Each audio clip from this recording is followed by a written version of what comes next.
नमस्कार। दैनिक पत्र पत्रिकाको संगालो कार्यक्रम अखबारमा स्वागत छ। म बाबुराम तिमिल सिन्हा। आज मिति 2080 साल साउन 29 गते सोमबार, श्रावण कृष्ण पक्ष त्रयोदशी तिथि, तदनुसार अगस्त 14 सन् 2023, नेपाल सम्वत 1143।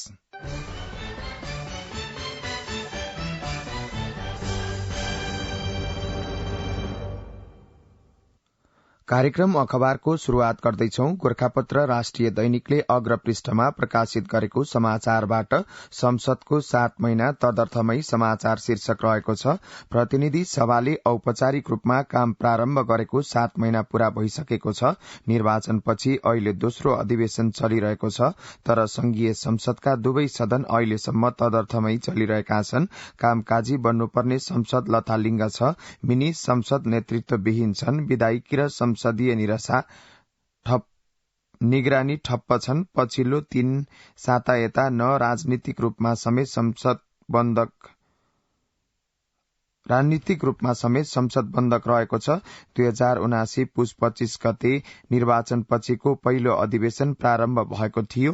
प्रधानमन्त्रीको विश्वासको मत, सभाका पदाधिकारी चयन, नियमावली, तर्जुमा लगायतका काम पहिलो अधिवेशनमा अल्झिएको थियो। करिब 4 महिना चलेको अधिवेशन वैशाख 25 मा अन्त्य भएको थियो। उक्त अधिवेशनको 4 महिनासम्म नियमावली, तर्जुमा तथा संसदीय समिति गठन लगायतका आधारभूत काम समेत हुन सकेनन्। संसदको 7 महिना तदर्थमै गोर्खापत्र दैनिकले अग्र पृष्ठमा खबर प्रकाशित गरेको छ।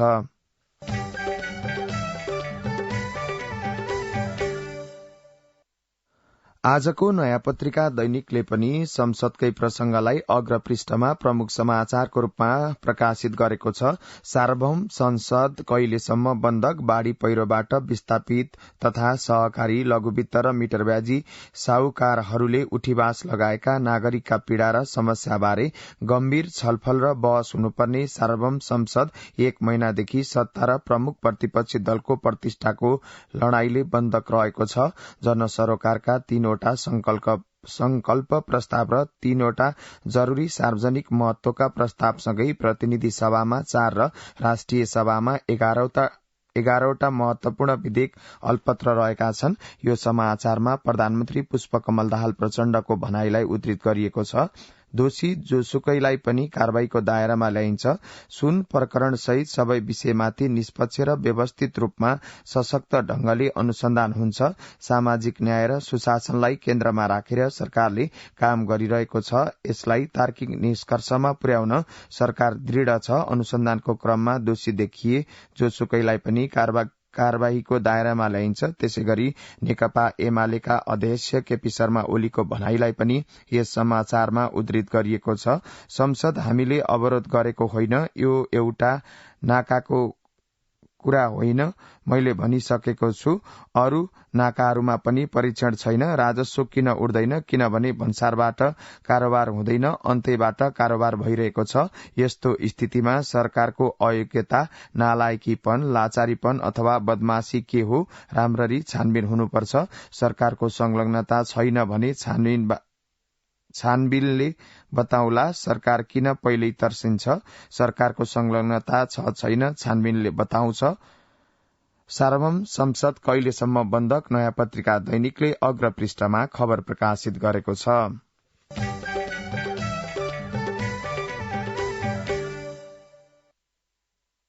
अनिता देवीको शपथ आज, सरकारबाट मोदीलाई फिर्ता बोलाउने निर्णय। गोर्खापत्र दैनिकको अग्र पृष्ठमा समाचार रहेको छ। नेपाल कम्युनिष्ट पार्टी माओवादी केन्द्रको पदाधिकारी बैठकले संघीय मामिला तथा सामान्य प्रशासन मन्त्री अमनलाल मोदीलाई फिर्ता बोलाउने निर्णय गरेको छ। आइतबार बेलुका बसेको माओवादी पदाधिकारी बैठकले मन्त्री मोदीलाई फिर्ता बोलाउने निर्णय गरेको हो। मोदीलाई फिर्ता बोलाएपछि जनमत पार्टीकी सांसद अनिता देवी शाहलाई सामान्य प्रशासन मन्त्रालयको जिम्मेवारी दिने निर्णय भएको संचार तथा सूचना प्रविधि मन्त्री रेखा शर्माले बताउनुभयो। मोदीलाई फिर्ता बोलाउने निर्णयपछि जनमत पार्टीकी सांसद शाहलाई सोमबार बिहान 10 बजे शपथ गराउने कार्यक्रम रहेको शर्माले बताउनुभयो। अनिता देवीको शपथ आज, गोर्खापत्र दैनिकले अग्र पृष्ठमा खबर प्रकाशित गरेको छ।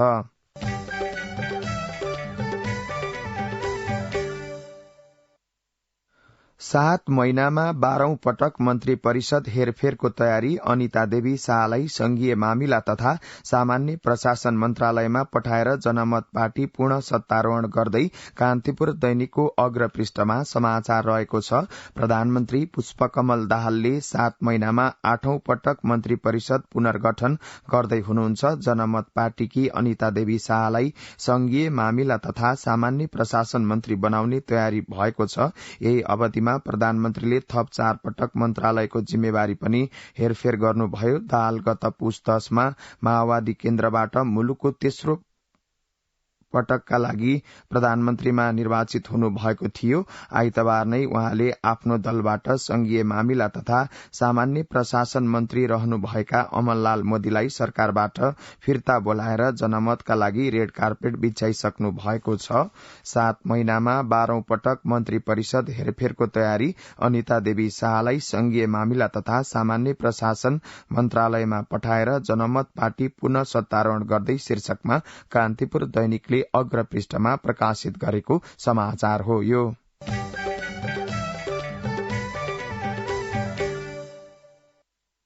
पेचिलो बन्दै सुन तस्करी छानबिन कांग्रेस संस्थापन दाहालतिर इतर पक्ष ओलीतिर नागरिक दैनिकको अग्र पृष्ठमा समाचार रहेको छ।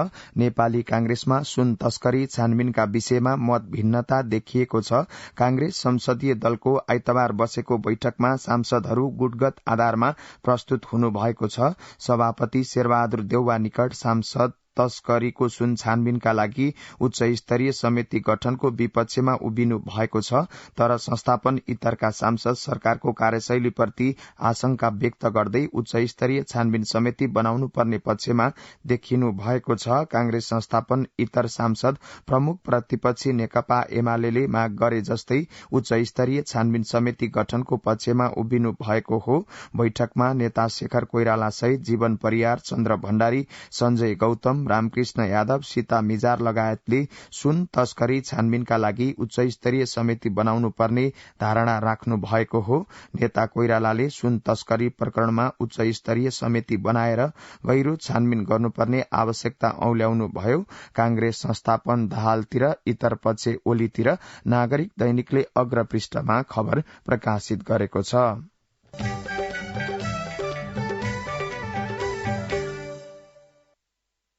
सरकारप्रति एमाले झनै आक्रामक अन्नपूर्ण पोस्ट दैनिकको अग्र पृष्ठमा समाचार रहेको छ। एमाले अध्यक्ष केपी शर्मा ओलीले प्रधानमन्त्री पुष्पकमल दाहालको राजीनामा माग गर्नु भएको छ। पार्टी कार्यालयमा आइतबार पत्रकार सम्मेलन गर्दै ओलीले नैतिकताको आधारमा प्रधानमन्त्रीले राजीनामा दिनुपर्ने बताउनु भएको हो। यति अयोग्य, यति नालायक, यस्तो भ्रष्टताको चाङमाथि उभिएर प्रधानमन्त्रीले म सरकारको नेतृत्व गर्छु भन्नु अप्ठ्यारो मान्नुपर्ने होइन र ओलीले प्रश्न गर्दै भन्नुभयो प्रधानमन्त्री आफैले राजीनामा दिनुपर्ने हो। अर्थमन्त्री र गृहमन्त्रीले राजीनामा नदिनु विश्वकै लागि आश्चर्य भएको ओलीको टिप्पणी रहेको छ। मन्त्री भएर राष्ट्रिय झण्डा हल्लाएर हिँड्न लाज लाग्दैन, ओलीको आक्रोश थियो। गृहमन्त्रीलाई आफ्नो अभिभारा वहन गर्न नसकेर पनि झण्डा हल्लाउँदै हिँड्नु अप्ठ्यारो लाग्नुपर्ने हो। गृहमन्त्री र अर्थमन्त्रीले राजीनामा नदिएर पदमा कसरी बस्न सकेको भन्दै ओलीले प्रश्न गर्नुभयो। सरकारप्रति एमाले झनै आक्रामक अन्नपूर्ण पोस्ट दैनिकले अग्र पृष्ठमा यो समाचार प्रकाशित गरेको छ। त्यसैगरी आजको अन्नपूर्ण पोस्ट दैनिकले सुन प्रकरणमा उच्च स्तरीय समितिको माग कांग्रेसमा पनि शीर्षकमा समाचार प्रकाशित गरेको छ। सत्तासीन कांग्रेसमा पनि 100 किलो सुन तस्करीको छानबिनका लागि उच्च स्तरीय समिति गठन हुनुपर्ने धारणा जबरजस्ती उठेको छ। कांग्रेस नेता डाक्टर शेखर कोइरालाले नेपाल प्रहरीको केन्द्रीय अनुसन्धान ब्यूरो सीआईबी र राजस्व अनुसन्धान विभागले मात्रै सुन तस्करी प्रकरणलाई टुंगोमा पुर्याउन नसक्ने भन्दै उच्च स्तरीय समितिको माग गर्नु भएको हो। सुन प्रकरणमा उच्च स्तरीय समितिको माग कांग्रेसमा पनि अन्नपूर्ण पोस्ट दैनिकले अग्र पृष्ठमा खबर प्रकाशित गरेको छ।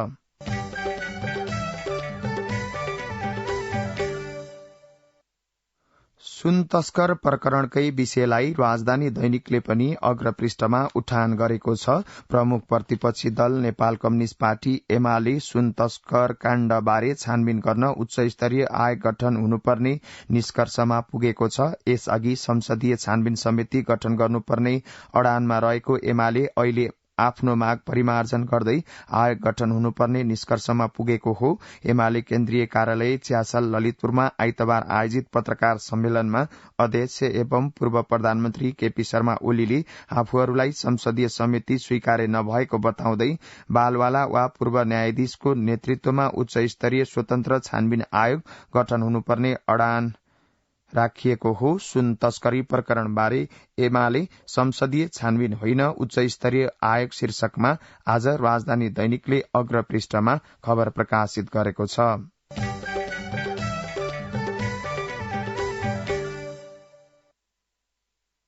यसै प्रसंगलाई आजको नेपाल समाचार पत्रले पनि अग्रपृष्ठमा प्रकाशित गरेको छ। सुन तस्करी प्रकरण उच्च स्तरीय स्वतन्त्र छानबिन आयोग एमालेको बटम लाइन समाचार शीर्षक रहेको छ।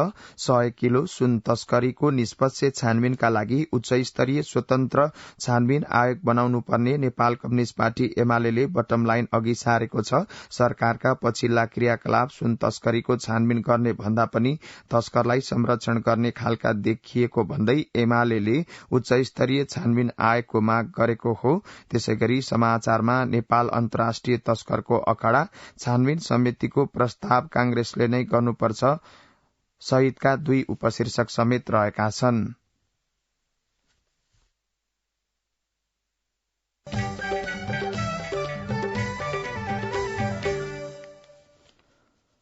भण्डारीको राजनीतिमा पुनः सक्रियता ओलीद्वारा अस्वीकार। यो समाचार कान्तिपुर दैनिकको भित्री पृष्ठमा रहेको छ। पूर्व राष्ट्रपति विद्यादेवी भण्डारी एमालेको सक्रिय राजनीतिमा फर्किने चर्चा चलिरहेको समयमा पार्टी अध्यक्ष केपी शर्मा ओलीले त्यसलाई अस्वीकार गर्नु भएको छ।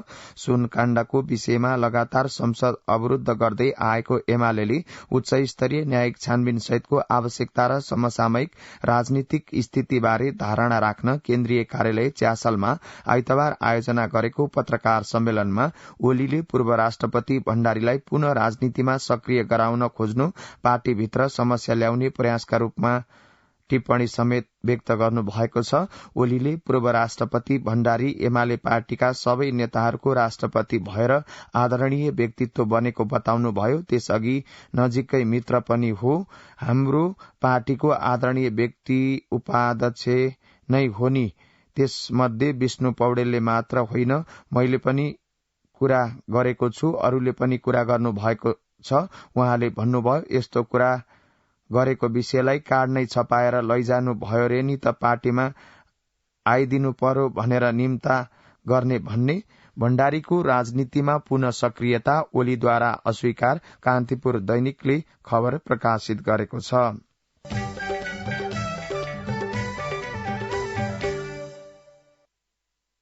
बाढ़ी पहिरोले 2 महिनामा 46 को मृत्यु, 29 बेपत्ता। सोमबार पनि देशभर वर्षाको सम्भावना, सुदूरपश्चिम र कर्णालीमा भीषण वर्षा हुने आकलन। नयाँ पत्रिका दैनिकमा खबर रहेको छ।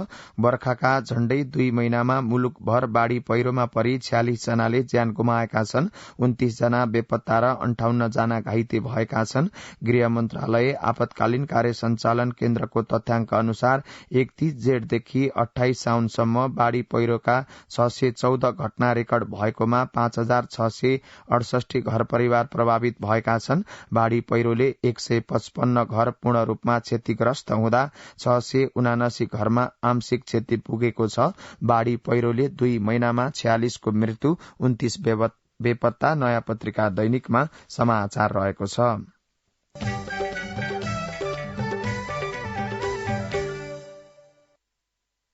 बाढ़ी पहिरोका कारण राजमार्ग अवरुद्ध, पहाड़ी जिल्लामा पेट्रोलियम पदार्थको अभाव। गोर्खापत्र दैनिकमा समाचार रहेको छ। सुदूरपश्चिम प्रदेशका 7वटा पहाड़ी जिल्ला जोड्ने भीमदत्त राजमार्ग विगत 1 सातादेखि अवरुद्ध हुँदा पहाड़ी जिल्लामा डिजेल, पेट्रोल र एलपी ग्यासको अभाव भएको छ। पहिरोका कारण कैलालीको गोदावरी नगरपालिका 4 बुढी तोला क्षेत्रको सड़क अवरूद्ध भएको हो। त्यस्तै तरकारी पनि बजारमा लैजान नसक्दा बारीमै कुहिएको छ। साउन 23 गते बिहिबार खसेको पहिरोले सड़क अवरूद्ध हुनुका साथै भासिएको छ। पहिरोका कारण राजमार्ग अवरूद्ध, पहाड़ी जिल्लामा पेट्रोलियम पदार्थको अभाव। गोरखापत्र दैनिकको समाचार रहेको छ।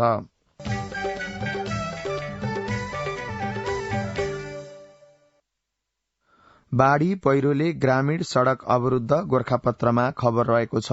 लगातार परेको वर्षाले म्याग्दीको ग्रामीण भेग जोड्ने सड़कहरू अवरूद्ध भएका छन्। जिल्लाको पश्चिम भेग जोड्ने बेनी दरबाङ सड़क खण्डको फापरखेती स्थित घुमाउने भिरमा सड़क अवरूद्ध भएको छ। त्यस्तै बेनी जोमसोम कोरोला सड़क खण्डको बैसरीमा सड़क अवरूद्ध भएको छ। बेनी दरबाङ सड़कको फापरखेत नजिकै घुमाउने भिरमा सामान्य वर्षा हुँदा पनि सड़क अवरूद्ध हुने गरेको छ।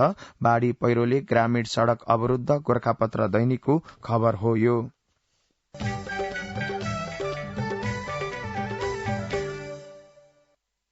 जथाभावी सड़क खन्दा बिग्रियो राजमार्ग, गोरखापत्र दैनिकमा खबर रहेको छ।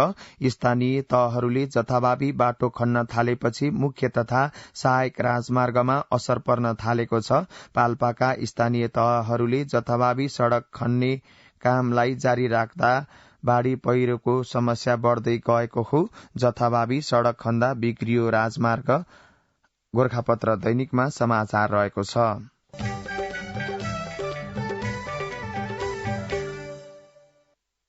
पोखरा मुगलिन राजमार्ग अत्यन्तै सुस्त, असाध्यै कष्ट। यो समाचार आजको नागरिक दैनिकमा रहेको छ।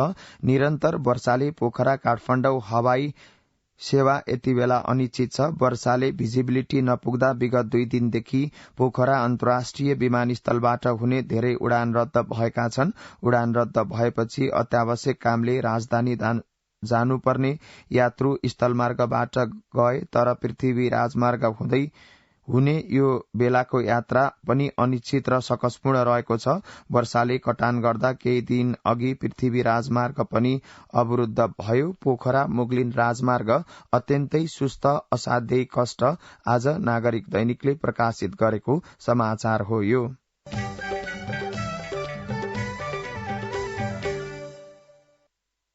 कार्यक्रम अखबारमा अब केही बेर विज्ञापन र सन्देश।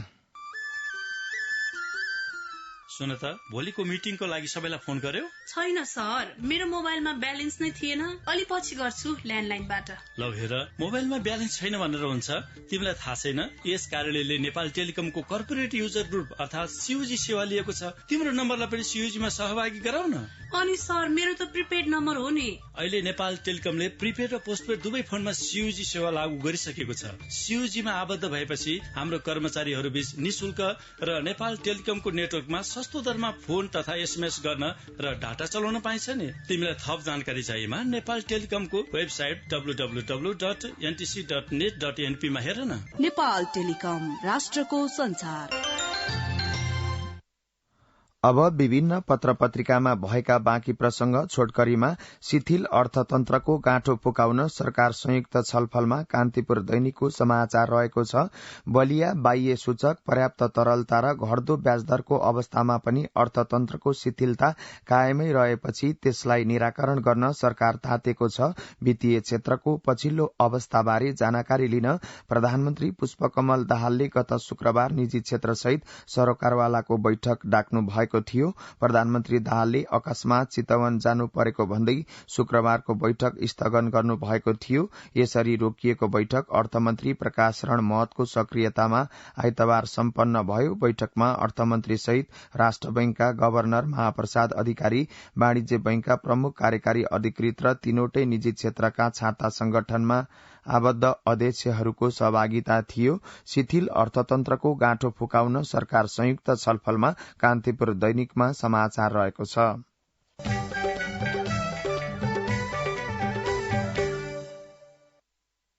पारिश्रमिकका विषयमा सहमति जुटेन, सरकार आफै न्यूनतम पारिश्रमिक तोक्ने तयारीमा। आज गोर्खापत्र दैनिकले खबर प्रकाशित गरेको छ। श्रमिकको न्यूनतम पारिश्रमिकका सम्बन्धमा सरकार रोजगारदाता ट्रेड युनियन बीच सहमति जुट्न नसके पनि सरकारले आफ्नो अधिकार प्रयोग गरेर पारिश्रमिक तोक्ने तयारी गरेको छ। श्रम, रोजगार तथा सामाजिक सुरक्षा मन्त्रालयका सहसचिव ढुण्डुराज घिमिरेको संयोजकत्वमा गठन भएको न्यूनतम पारिश्रमिक निर्धारण समितिको धेरै पटकको बैठकमा रोजगारदाता र ट्रेड युनियनका प्रतिनिधिबीच सहमति हुन नसकेपछि मध्यमार्गीको भूमिकामा रहेको सरकारले अन्तिम निर्णय लिने तयारी गरेको हो।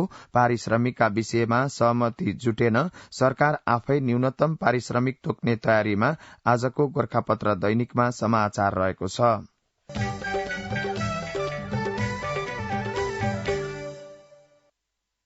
यूएई को कम्पनीले दिएन 25 नेपाली कामदारको 2.25 करोड़ पारिश्रमिक। नयाँ पत्रिका दैनिकमा समाचार रहेको छ।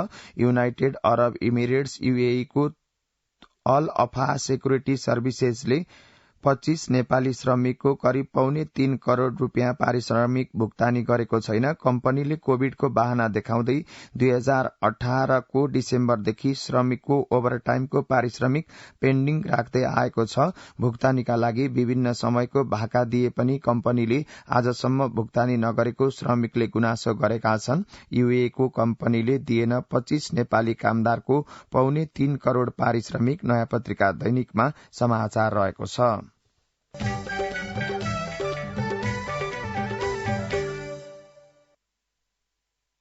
अब विभिन्न राष्ट्रिय दैनिक पत्र पत्रिकाले प्रकाशित गरेका सम्पादकीय छोटकरीमा आजको गोर्खापत्र दैनिकले युवा राष्ट्रकै भविष्य शीर्षकमा सम्पादकीय प्रकाशित गरेको छ। त्यसैगरी आजको कान्तिपुर दैनिकले विपद पीड़ितलाई ऐन मौकामा काम नलाग्ने सरकारी कोष शीर्षकमा सम्पादकीय प्रकाशित गरेको छ। त्यसैगरी नागरिक दैनिकले कर्णालीको कहर शीर्षकमा सम्पादकीय प्रकाशित गरेको छ।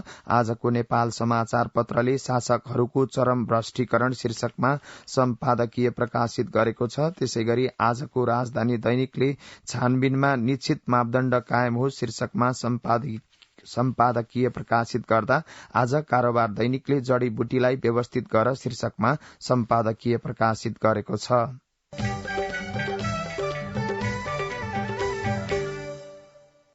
पत्र-पत्रिकामा प्रकाशित यिनै प्रसंगहरूसँगै कार्यक्रम अखबारको निर्धारित समय सकिसकेको छ। प्रविधिमा साथ दिनुहुने राजु थापालाई धन्यवाद। यसपछि कार्यक्रम अन्तर्संवाद सुन्न सक्नुहुनेछ। हवस् त, नमस्कार।